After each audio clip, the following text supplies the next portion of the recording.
Welcome to No Facts Needed, and today we're going to be talking about the Denver Broncos. 420, baby. Denver, baby. So, The Mile High City.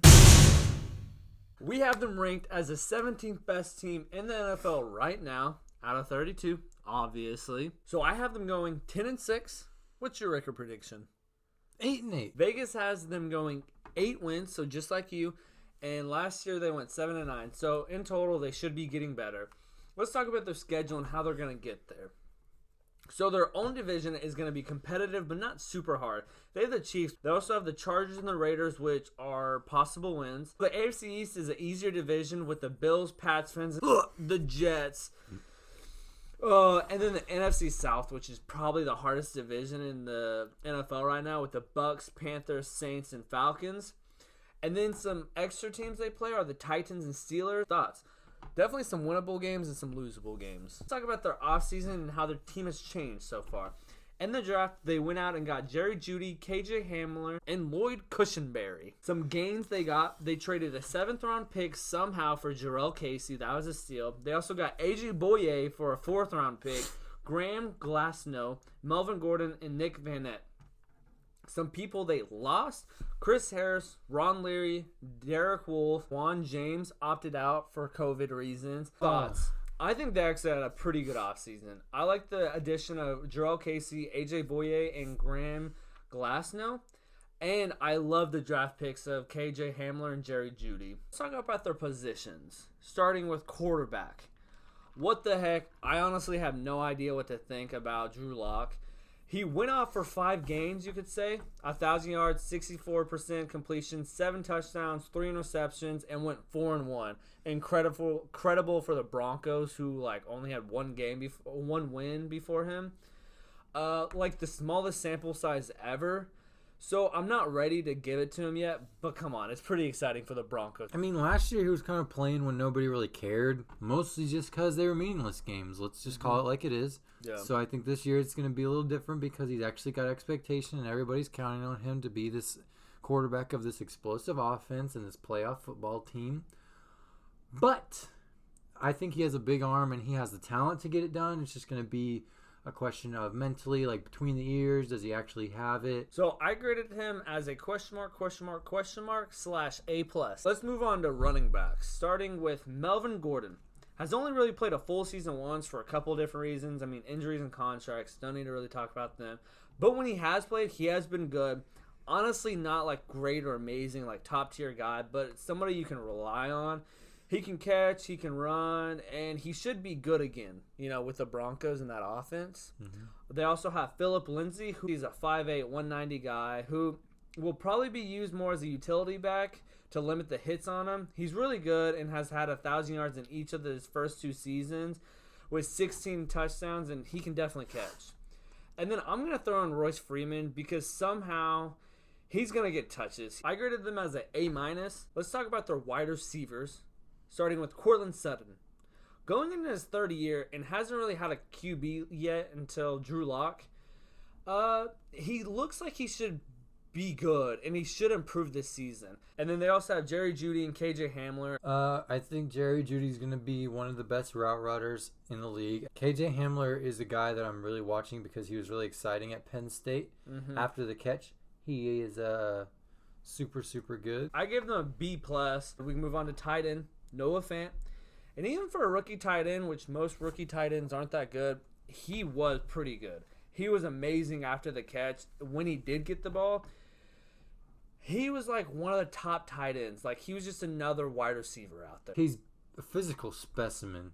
So, I mean, at his size to be able to move like he does, that's interesting. Like you said, though, I kind of hope he can block a little bit. And if he can, he could be top 5 or 10 tight ends.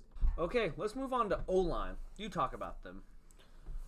Well, I actually wrote this before they lost Juwan James. So now they have a gaping hole, but it's going to be a question of, first of all, who's going to be their center? Is it going to be Lloyd Cushenberry, the rookie? Garrett Bowles has been a giant disappointment in his NFL career. Yeah. Dalton Reisner was okay as a rookie, probably going to hope that he's a little bit more productive this year. And then Glasgow has been good. good role player. Their O-line is a little bit of a weak spot for them. Let's move on to defense. Jarrell Casey, gonna come in, stole him from the Titans. He's gonna rush the passer a little bit. And then they have a bunch of other guys who are gonna try to stop the run for them. Covington, Walker, Jones. Not a lot there, honestly, other than that. Shelby Harris, I know he had a really good year last year. And then you get Bradley Chubb back finally, who's going to play a little bit of D-end, a little bit of outside linebacker in their 3-4 scheme, opposite Von Miller. And that's a really good duo. So that combined with Jeremiah Atuachu, and their pass rush is going to be really good. Mostly because they have Von Miller, but also, these other guys are pretty capable too. For their D-line, I didn't count on Bradley Chubb or Von Miller, so I only gave them a B-. But for linebackers, I gave them an A- because you're right. Von Miller and Bradley Chubb are going to be one of the top duos, pass rushing duos in the league, and they're going to create havoc. Inside linebackers, they have Alexander Johnson going to his third year.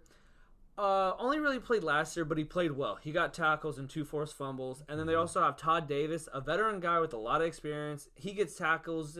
He's pretty solid also. So let's move on to the secondary. I think their secondary, in some spots, it improved a lot. And I think they're going to be really solid. But I think they're still going to leave a little bit to be desired. So they bring in A.J. Boye, who is best suited as number 2, to be honest. Mm-hmm. And he's regressed a little bit. He's not quite the lockdown corner that he was with the Texans and then with the Jaguars, but he's still good. I think they're going to go with Bryce Callahan in the slot because he's that's pretty much the only spot he can play, but he does that well. It's going to be a question who else is going to start on the outside opposite of Bouye. If it's going to be Isaac Edom, who got a lot of playing time last year, or maybe Duke Dawson. Mm-hmm. And then the safeties are pretty solid, though. I graded them at A-, really, because I still believe in A.J. Boye. I think he's going to be able to kind of give more than he did last year with this whole defense, having more help around him. And then I love the duo of Kareem Jackson and Justin Simmons.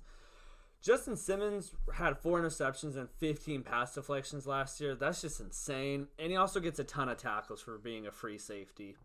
Like you said, Kareem Jackson is good. I just think this is a really solid secondary. So let's talk about how far they can go this year. Where do you think? How far do you think? Do you think they can make the playoffs? Yeah, they kind of remind me of the Browns from last year. Mm-hmm. They have some shiny new pieces. Yeah. And a second-year quarterback with a lot of expectation. I just think they're going to fall a little bit short. Some pros about this team is that their offense should be much improved from last year. Just Drew Lock. Once he stepped in, he took a really bad team to 4-1, in the games that he started. So that was good. And then they have a ton of playmakers around him. So even if he is all right, those playmakers should, make a lot of plays and get touchdowns. And their defense should get a lot of sacks and create turnovers. But let's be honest. Let's talk about their cons. Drew Lock could be not good at all. He could be bad. Von Miller, Kareem Jackson, A.J. Boye could keep declining, and Bradley Chubb could not recover from his injury and just not be the guy that he used to be. Me saying that they're going to go 10-6 is kind of me saying that everything's going to go right with this team, and honestly, it couldn't, and I could be very wrong. But that's the name of the game. That's the showbiz, baby. This has been No Facts Needed. Thanks for watching. Like, comment, subscribe. Comment down your record predictions and let us know what you think about the Broncos. Listen to us on Spotify and Apple. Follow us on all social media platforms. Thanks for watching. See you guys next time.